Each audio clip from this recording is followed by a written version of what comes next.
What's up, friends? Welcome to Go Health Yourself. So I wanted to do another video on muscle spasms and muscle spasticity. Something that I think a lot of people should know and be aware about, and things that can minimize them. And my suggestion why I think you should actually have muscle spasms, keep your muscle spasms per se, because it can really help keep the tone in your legs or wherever you don't have movement, like your core, what have you. But so I used to suppress them quite a bit. I never really knew that I had real bad muscle spasms because in the beginning I used to use oxycodone and OxyContin. I mean, usually they'll put you on some kind of painkiller like that in the first few years of a spinal cord injury, but people realize that they don't actually need them. There's other medicine out there, for example, cannabis. So I didn't know I really had bad spasms until I stopped taking oxycodone, and then I had a spasm that almost threw me out of my chair. So I started to realize then that I would have them, and then it took me quite a few years to get off the painkillers, like most people it does, because you become really addicted to them physically and mentally. But besides that, I started using cannabis, and if anyone doesn't know and can do medical cannabis in their state or even country in their part of the world, which some parts of the world you can, and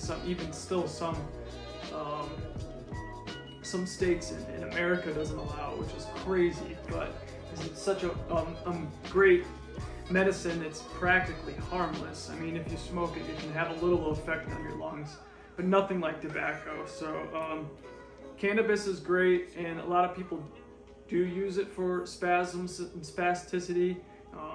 It actually works really well. So I've seen quite a few videos on that. So I stopped using cannabis because I didn't like the foggy aspect of it, where it makes you, I mean, if you smoke it with or use it with the THC, obviously it has a psychological effect, psycho effect, where you feel high. That's what they call the high from. But I found just to be too foggy that way. I couldn't, not necessarily think clearly, but just not. I don't know. I just didn't like the feeling. So what I use for my spasms, if they get bad, I mean, sometimes they'll get worse with a UTI, which I haven't had a UTI in quite a few years, but they have gotten worse with a UTI.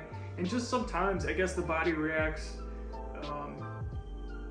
different days. You do get more intense spasms, but what I started using for them is Kratom.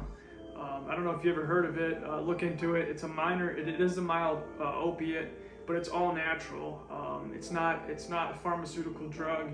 And again, some states it's legal, in some states it's not. And here where I live, it is legal. And I mean, you can pretty much get it anywhere. You just got to be careful. You want to get lab tested stuff, so there's no pesticides or anything like that. But it works amazing on spasms, I've found. And the reason I started taking it is because it's also a pain reliever. I started taking it because I was trying to find an alternative to cannabis and oxycodone or any of those harsh opiates or pharmaceutical drugs, and I found Kratom. I'm glad I found that because it worked great for pain too. So another thing about Kratom I wanted to tell you is it is a mild opiate, so it is addictive as well, physically and psychologically. It's not nearly as bad as a strong opiate, but like any opiate, over time you do have to take more and more. So just a little warning there about Kratom. It's actually pronounced. A lot of people call it Kratom, but that's another warning. I mean, the reason that I originally started to take it is, like I said, I was doing research on different pain relievers, and about 6 months ago I had a pressure sore that was pretty painful. So I had found Kratom, like, let's see, a couple years prior, maybe a year prior, and I tried it and it didn't seem to work too well. But then I found a better strain and better supplier, and it worked great for the pain with the pressure sore. So yeah, look into it.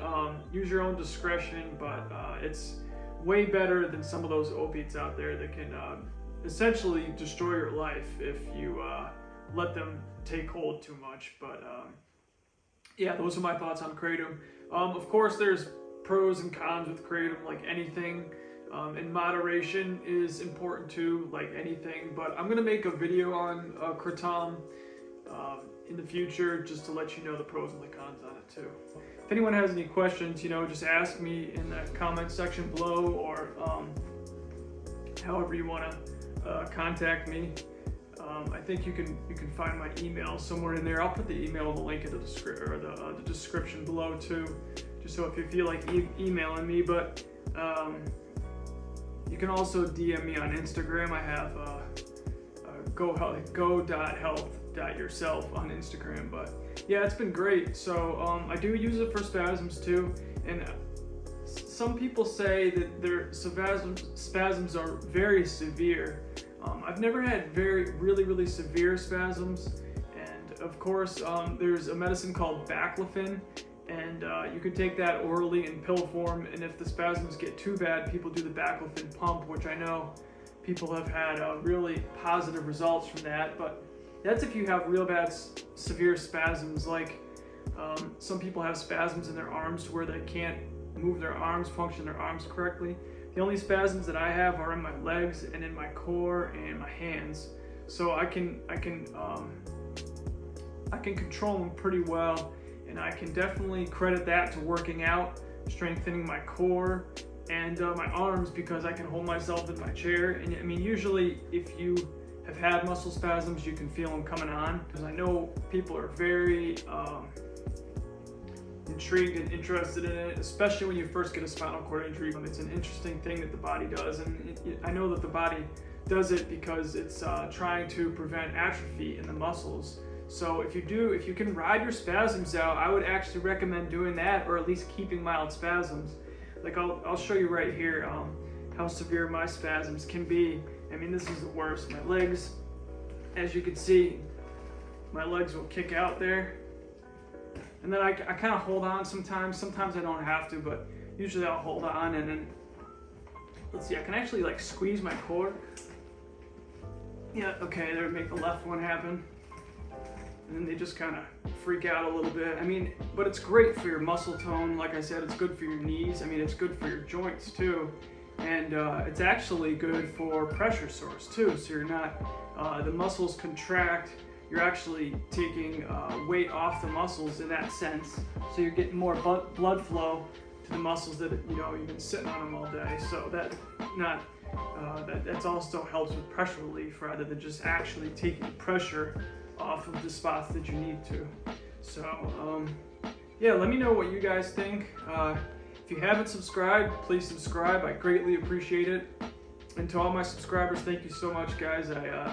I greatly appreciate the subscribers, and keep the comments coming. Keep asking me things. I'm working on making more videos, and I'm definitely gonna make that happen. I've got the Workout Wednesday series that I'm gonna be doing. So you know what? Stay strong, stay healthy, stay active. You know, keep creating, and go help yourself. Over and out, friends.